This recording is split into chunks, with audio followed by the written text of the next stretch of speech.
Hello, today I want to share a little technology I have created for psychic self-protection. It's called a nose filter. Here it is here. It's made of plastic, and what I did is I put activated carbon inside that I can take out. This activated carbon I buy, I buy in a large pack. It's from an air filter. It's used many air filters, and I get the material here. It's a black.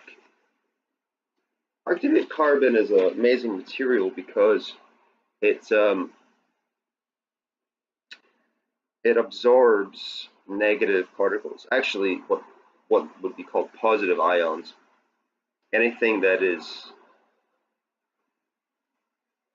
well, things that are not meant to be unnatural. Uh, so quite often they were put in air filters to capture pollutants, toxins, and things. And the same thing, we're breathing all this stuff 24/7, and inside of buildings. The amount of toxins is absolutely staggering and shocking. But I have found a way to prevent it, or at least limit it, by using this. This here I bought at a website called betterbreathers.com. They got several sizes. This is a size I really like because it fits perfectly in my nose. So these two parts here go in the nose, and then this part sticks out. It actually looks like a nose ring, so it's kind of stylish too. But it's all about function for me. So what I do is I cut the carbon into like a little piece here, and then I fold it in half, and then I'll insert it in here, like so. And then what I like to do also is to put a drop of essential oil inside of this, and that adds another dimension. I'm so clear smellian, I can psychically smell and taste like auras and so many things. It gets overwhelming, so that's why I use this, because it just reduces my sensory overload. And with essential oil, actually, it allows an aromatherapy. I like lavender, especially peppermint. Peppermint's focusing, lavender's calming. And when I'm in an environment, like my work environment at Whole Foods, health food store, where I interact with thousands of people every day, this just gives me the edge of introspection. And one other little thing it does is a lot of people are very toxic, and just being within their work field, 10, 15 feet, you are absorbing their stuff, and vice versa, they're taking yours. And a lot of, I'm quite convinced that there is some technologies that are on the nano scale, what some people call nanobots, which are, well, you can Google it, you can research. I won't go into it, but there's a lot of very dark things out there that work on the microscopic level, and they can control us by getting inside our body. But if you wear this, you can't get in, or at least they are. It limits it. So the last piece I do is I get this, I put it here, my nose. Voila. Actually, it's very discreet because it's clear, so most people can even see it. And it doesn't stick out either. I mean, it does widen Russell. It actually makes breathing better because it slightly widens the airwaves, and it encourages nasal breathing, which connects to the sinus glands, which connects to the third eye, which is really the best way to breathe. Breathing through the mouth, I would only do. I just heard from many sources it's not the best way to breathe because it's affecting the teeth, affecting saliva. Whereas the nose is going into the sinus glands. The sinus glands are intimately connected to your higher chakras. Another thing, the sinus gland in the third eye is a seat of control, your control panel. And if you don't control that, something else will. And I'm at the stage of my awareness where I can feel these these critters. These they're basically like astral beings. Some of them are mechanical, some of them are demonic. That's just my theory, but whatever they are, they're invisible, etheric astral beings. What they do is they latch in the spinal cord, they latch in the third eye, and they latch in the sinus glands. So having healthy sinus glands is absolutely critical for your own psychic self-protection. One thing I also like to do for the sinus is to do neti, which is a salt wash. Um, like Google neti. It's really really simple, and I do it every morning now because a lot of gunk, basically just naturally mucus builds up in the sinus cavity, and that's where these things can latch on. Um, so by clearing that, it clears your airways, you've got better breathing. You can also take a lot of herbs. A lot of herbs are really good for increasing the airways. Peppermint, I put peppermint in my nose, and as well as tea tree, it's a good one. Menthol, peppermint, and eucalyptus. So I put a couple of drops of those in this nose filter when I'm showering. If you don't use a purifier in your shower filter, this is probably a good thing to do because there's even toxins in our conventional water. And if you're breathing in the shower, you're absorbing um, chlorine, volatile organic compounds, surfactants from soaps, toxins. It's just the list goes on and on and on. To be a healer in this day and age, you have to be a master. You know, just it's just about being uh, very practical and smart. I'm not trying to be, arrogant. It's just you have to be really creative. And I've created quite a few things. I've got a long way to go, but I do a lot of things at work, and it's worth the effort because the well-being, the emotional, mental, and spiritual satisfaction that you feel from these is it just, especially when you start awakening, you start to feel that there is other beings that feed on us. And it's just life. Everyone feeds on something. I'm at the stage where when they come to me, I want to have a different relationship. I used to fight them. I used to be very aggressive, and now I'm at the stage where I will defend myself if there is a certain attacks. If there's an intense attack. But when I'm in my seat of power, I go to my heart, because the heart is the throne of your soul. That these beings don't understand it. They don't understand love for some reason. And it's the ultimate weapon, actually, but it's the defensive weapon because love is an integral, unifying, harmonic force. And to get into the heart, I find greens, eating a lot of greens, and green is the ray of the heart, I find. So a lot of green foods. Chlorella is the highest chlorophyll in the world, really good plant.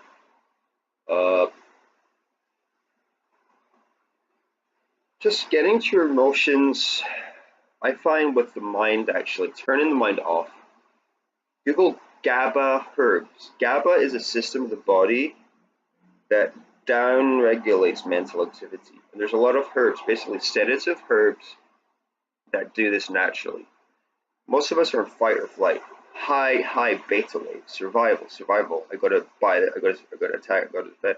And it's just like it's the perfect feeding ground of fear for these beings to probe. Because when we're in that state, we're not in our body. We're basically in survival mode, and we're not in our heart throne. We're projected out, and we're just very vulnerable to probes. But when you just lower down the activity of the body, the mind, I mean, the herbs I like for GABA are ashwagandha, hops, which is really good in beer, but just the herb hops. Cannabis, if you're using medical marijuana, is very, very good. One of the best. Chinese herbs, reishi mushroom, cordyceps is good for lungs. Reishi is really good for just overall well-being. It seems to work on many, many levels. The Shen, they call it, the spiritual side. Uh, there's many other herbs. Lemon balm, I like. Valerian. One of actually my favorite of all is called kratom. Kratom has literally saved my life on thousands of occasions. It is a sacred herb. It's legal to buy online. It works in the opiate system, so it kind of disassociates part of the mind. Because when I'm attacked, it's just like it's not pretty. I get overwhelmed emotionally and mentally. I feel like I'm burning. I feel like I'm being fried by the EMF frequencies, and it's just like extreme triggering. And so kratom, what it helps is it disassociates a part of the mind that reacts to pain and fear, and it puts our consciousness in a place. It can be disassociative and escapist, but if you do it the right way, it can allow you to detach but still be here, to be dispassionate and compassionate.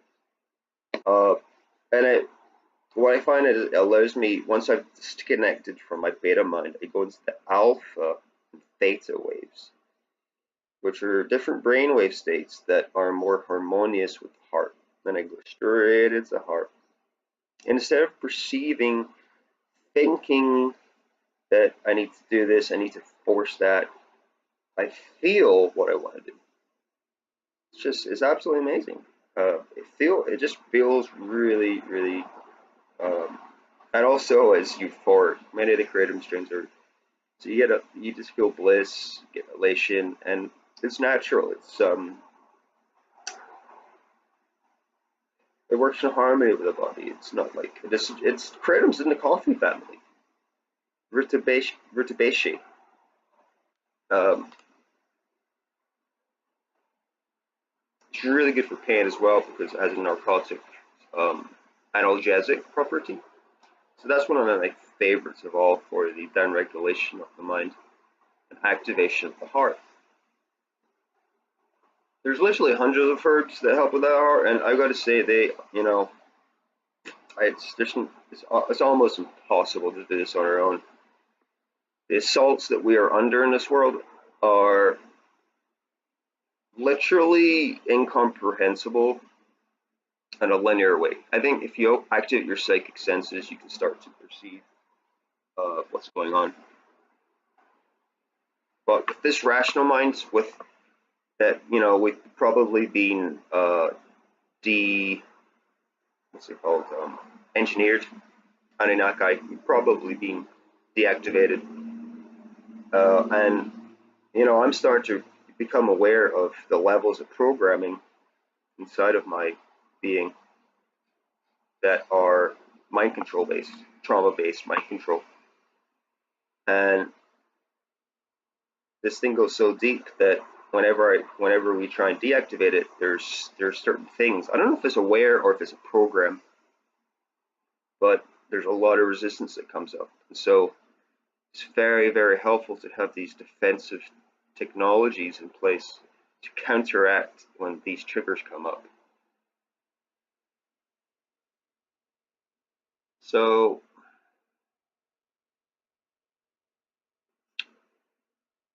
that's really the main things I want to point out. I mean, I do so much stuff. It becomes fun after a while because the main key is to distinguish your soul, your sovereign soul, from the external forces, because these beings, they're very clever and they're very ancient. Do not underestimate them. Just because they're artificial or technical intelligence doesn't mean that they're not aware. Humanity has got a lot of hubris. Humanity thinks just because in our 3D reality we are, the pinnacle of so-called evolution, doesn't mean we're only perceiving 0.03% of the light spectrum, literally less than 1%. So we're, for all intents and purposes, blind. However, if you activate your psychic senses, your sixth sense and others, you start to see clairvoyantly. But this sight is the third eye, so you don't see it with your eyes. I feel it. Whenever these things come to my field, I feel it. I feel it probing here, my spine, my crown, and it's a fuzzy, fry. Anything is uncomfortable, that's a sign that something's going on. Also, with your minds, these things will mimic your thoughts. They'll study your thought forms and repeat. And whenever you have repeating voices, whenever there's a negative tone, question it. Ask yourself,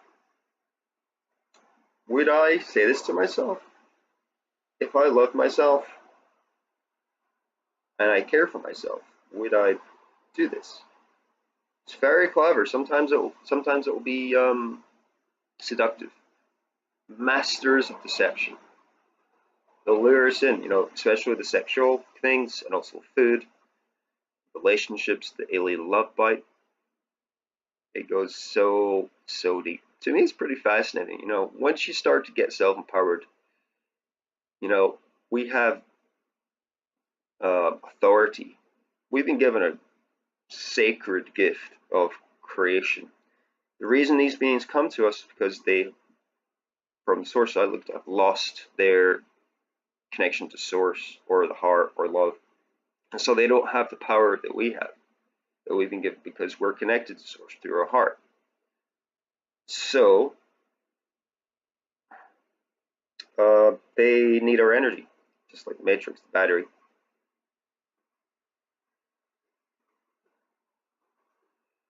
I'm at a stage now where this is such a sophisticated agenda. I'm starting to realize that what I call it resistance is fertile.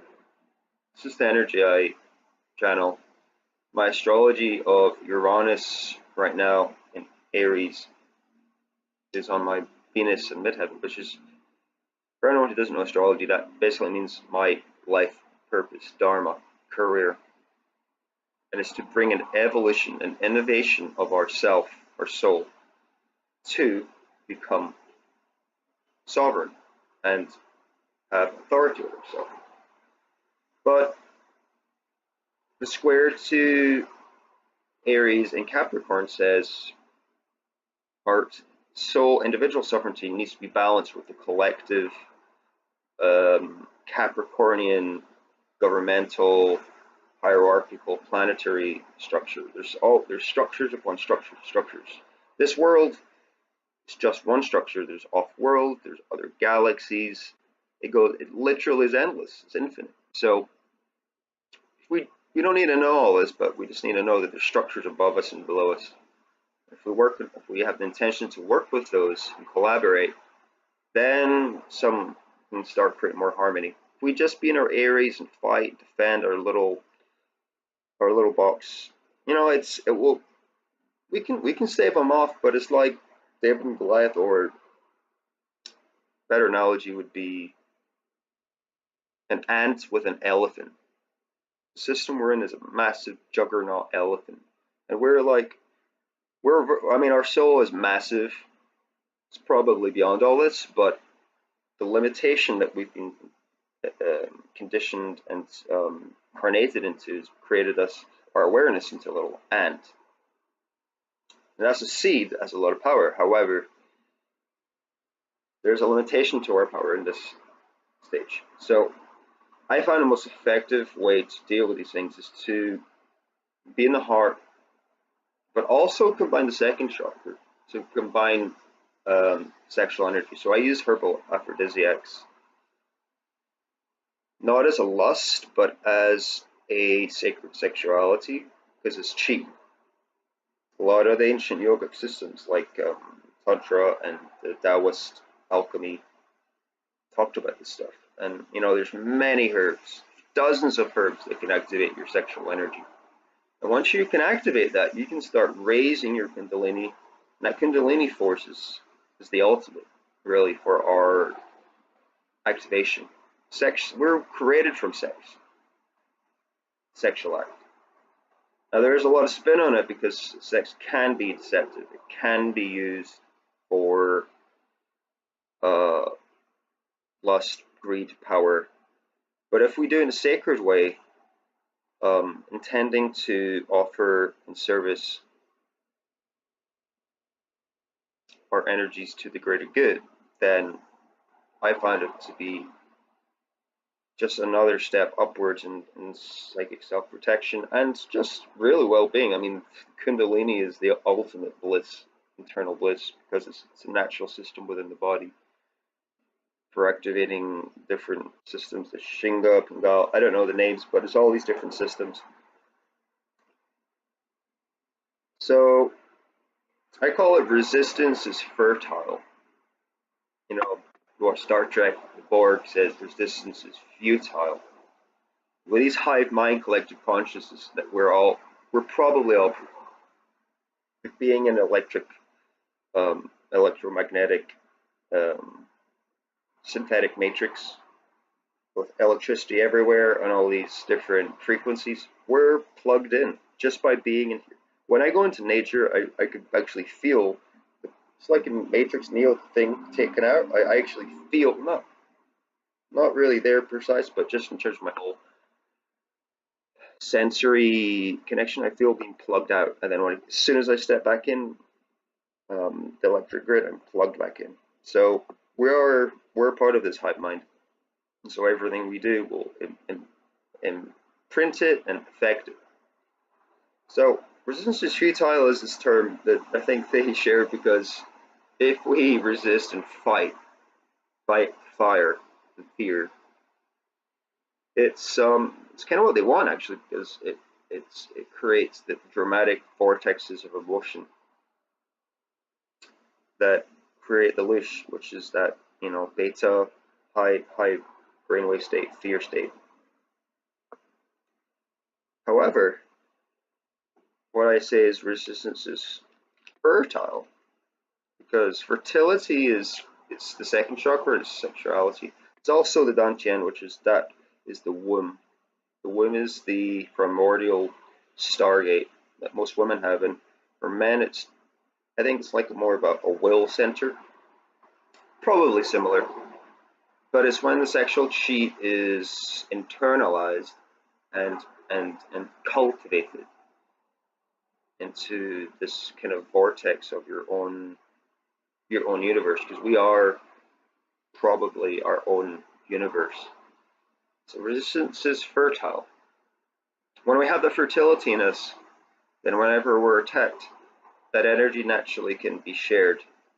Instead of them taking it, I will give it. I will give my energy in sacred service. And I find this a beautiful act because I can give my energy to all those who are so heavily programmed they're not even aware, conscious of themselves. So I become like a walking lighthouse, a walking guardian, ambassador, and just my presence alone affects multi-dimensional levels. And it's not ego-based. I'm not doing this saying I'm gonna be changing this. I am, you know, superhero. I'm, you know, gonna save the world. I'm just doing some inner work, inner alchemy, and it just happens because the body the body knows what to do. The soul knows what to do as well. When your body's healed, your mind's just kind of put into theta, alpha. Just gonna get the mind, because the mind is where they get in. The mind is your supercomputer. It's your seat of the soul. It's perhaps secondary, but it's definitely a command center, and so you just have to just take initiative. One other thing I'll say before I forget is stimulant. I like to do the beta, the herbal sedatives with herbal stimulants, and you know many people say that that's dangerous, and it can be if you mess around. But I've been playing around with this for about 10 years, using hundreds of herbs and supplements, what people call biohacking. This is the website I buy my products from, called bulksupplements.com. And it's amazing. I can buy bulk quantities of herbs that you buy in capsules for, like, you buy maybe 30 capsules of, say, reishi mushroom, probably cost you $20, $30, $40. I can buy a kilo of reishi mushroom extract, which is 10 times stronger than the reishi mushroom, for $30. So that's really several hundred times cheaper. Back to the stimulants. Stimulants are really, really, really, really important, because if you're just sedated, then with the GABAs, which are incidentally really good for sleeping, all of the sedatives I mentioned are very good for, because they turn the mind down, but they also turn the body down if you do too high of a dose. So these things, it's very, very subtle. You have to kind of, everybody's different and everybody responds differently. So you have to just play with doses, times, combinations. Do it yourself, be your own doctor, be your own shaman, be your own master. I've done this over 10 years. If I can do it, anybody can do it. I have a few gifts, but I'm not that special. I really can, well, I mean, I don't consider myself completely human. I definitely have feel a connection to stars, coming from stars like Andromeda, Lyra, Pleiades, Sirius, Ursa Major, Arcturus, many others. And these beings, if we do subscribe to the galactic intelligences, they know exactly what to do. They know exactly about this AI, Borg, Archon, reptilian. I mean, I don't want to demonize reptilians, but there's a certain faction that I consider myself part reptilian too. We all have reptilian brainstem, so if we honor our inner reptilian, or the warrior that it is, then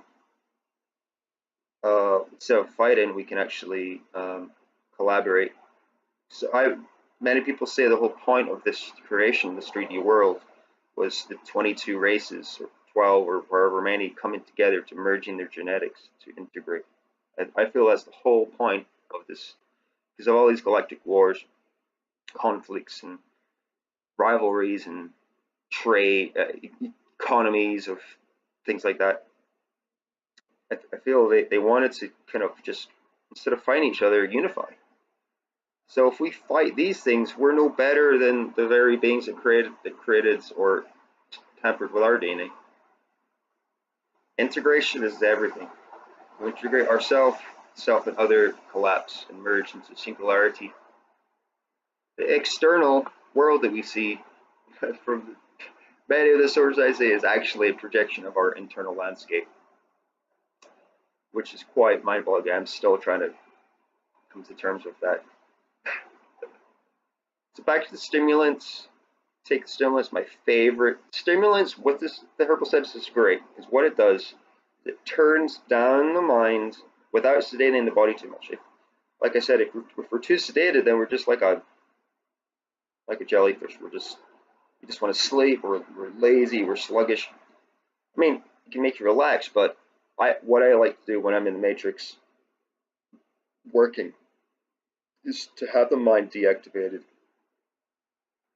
Not really deactivated, but just basically from that high, intense beta state, taken down to the theta alpha. So it's just kind of, it's just more in tune. It's more slightly slower, slightly more relaxed, and it's working together with the heart, because there's brains in the heart, electromagnetic. The heart's magnetic pulse is far greater energetically than the brain. But when they're kind of sending and receiving, they're collaborating. Then you can put the third brain in the gut that the Chinese talk about in the Dan Qian.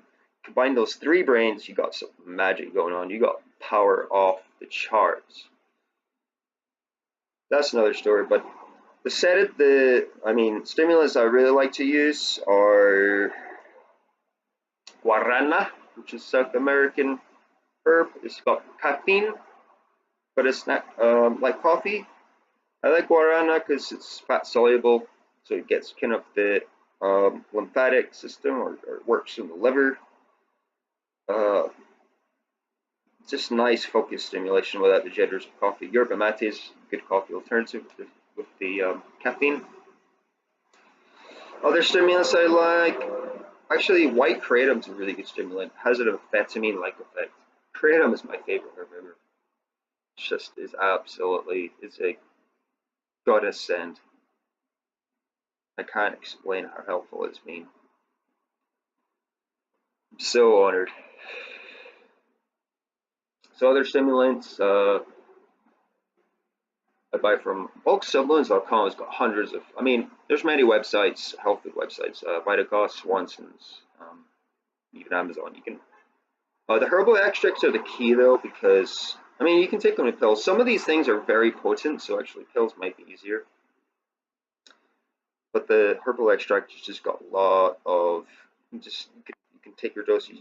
Because my diet is I don't eat food. These food, I mean, I'll eat a little oil, honey, protein powder, but like 3 meals a day, I don't need it. I get all the energy from these things, and the energy I have is off the charts. And these are tonic herbs. These are from Ayurveda, Chinese, South American, European traditional herbal systems. So guarana, yerba mate, they're from South America. Cacao is a nice stimulant. It works in the heart as well, the magnesium, so that's really, really good. Cacao is chocolate, if you didn't know. Cacao powder is the most potent form.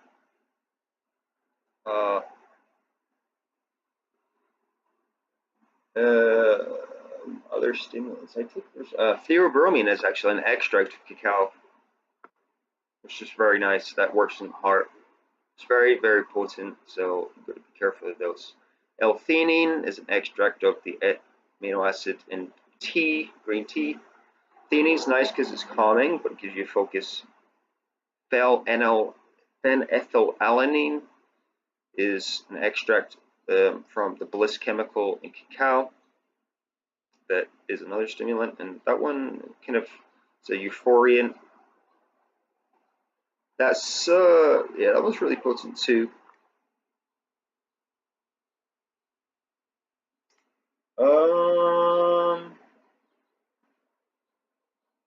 What else?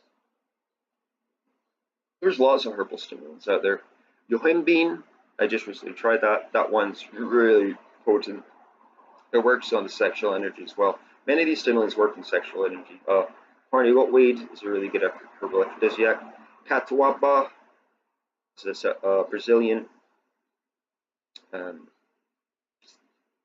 It's an aphrodisiac, but also a stimulant.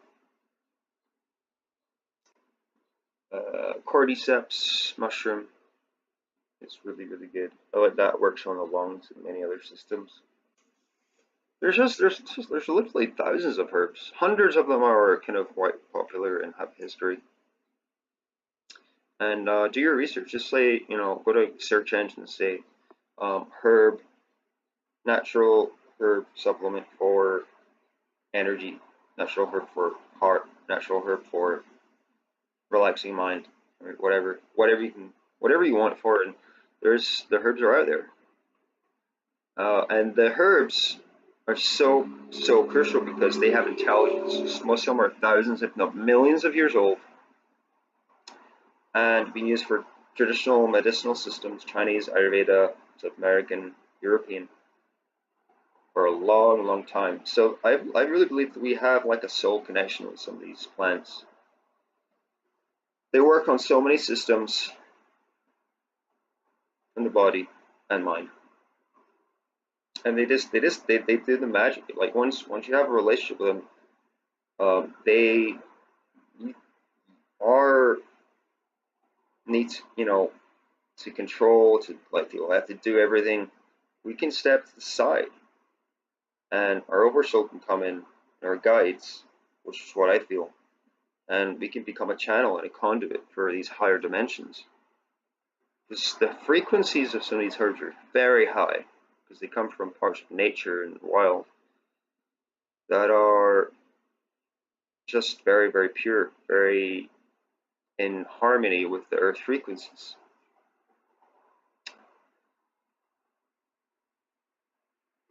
I think we'll leave it at that. I mean, there's so much other stuff I'd love to share. Please let me know if any of it's resonated. You know, a lot of this stuff is controversial, so I'm open to different opinions. This is where I'm at, and I want to share more because I feel we're all in this journey together. The only way we're going to get through this is to collaborate. On our own, we got no chance. Well, I don't want to be too realistic. Our chances are very, very restricted individually. But when we work together, our energies are amplified exponentially, and I've already seen it with connecting to like-minded souls online. So this is why I want to share.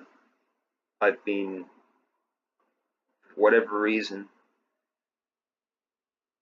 under a lot of pressure to keep quiet, but I'm done. I'm done. I'm just fed up. I'm fed up being a slave, fed up being pawn, fed up being passive. Now, I'm totally cool with being receptive and serving the light, serving love. But there's a part in our journey when we must stand up to the hero's journey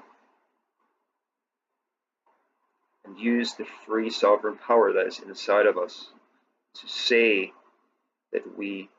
no when something's coming in us, predatory force coming in us.